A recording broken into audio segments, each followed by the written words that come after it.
Hi friends, நம்ம விடாமுயற்சி படத்துலேருந்து ப்ரோமோஸை ரிலீஸ் பண்ண ஆரம்பிச்சிட்டாங்க லைக்கா சைட்லேருந்து. அண்ட் அது மட்டும் இல்லாமல் செம்மையான போஸ்டரையும் இறக்கிருக்காங்க. இதை தான் ஃபர்ஸ்ட் லுக்காக ரிலீஸ் பண்ணியிருக்கணும் இவங்க. அதை விட்டுட்டு ஃபர்ஸ்ட்ல ரிலீஸ் பண்ண அந்த ஃபர்ஸ்ட் லுக்கு இப்போ கொஞ்சம் கம்மியாக தெரியுது. ஏன்னா இந்த ஒரு போஸ்டரில் நம்ம தலை அடிச்சார் கன் பிடிக்கிற ஸ்டைலாக இருக்கட்டும் அண்ட் செம்ம ஸ்வாகாக இருக்காரு. ஸோ இப்போ இந்த போஸ்டர் தான் செம்ம ட்ரெண்டிங்காக போயிட்டு இருக்கு.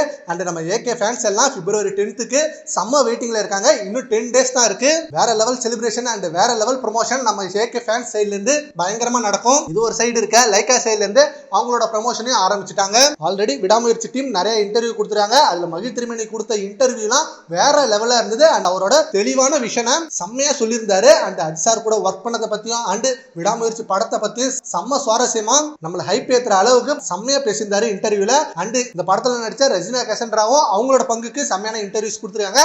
அண்ட் விடாமுயற்சி படத்துல ரெஜினாவுக்கு செம்மையான ரோல் கொடுத்துருக்காரா மகிழ் திருமேனி. ஆல்ரெடி அவங்க கழக தலைவன்ல மிஸ் ஆயிட்டாங்க. பட் இந்த படத்துல அவங்கள செம்மையா யூஸ் பண்ணிருக்கோம். அவங்க கேரக்டர் பெருசா பேசப்படும் அப்படின்ற மாதிரி மகிழ் திருமணி அவர்கள் சொல்லியிருக்காரு. அண்ட் February 6th அன்னைக்கு நம்மளுக்கு செம்மையான ஃபெஸ்டிவல் தான். அந்த பண்டிகையை கொண்டாட ஏகே ஃபேன்ஸ் எல்லாம் இப்பல இருந்து செம்மையா ரெடியா இருக்காங்க. சரி, ஓகே ஃப்ரெண்ட்ஸ், லைக்கா சைட்ல இருந்து ரிலீஸ் பண்ண ப்ரோமோ பத்தி அண்ட் நியூ போஸ்டர் பத்தி உங்க ஒப்பீனியனை நம்ம கமெண்ட் பாக்ஸ்ல கமெண்ட் பண்ணுங்க. Thank you friends.